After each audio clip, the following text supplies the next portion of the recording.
lâu ni lấy mà sẽ tan sâu in omin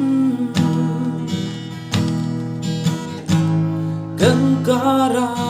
ngày na apar vul tosia em tin tuan mo cả một ngày đã đi về khác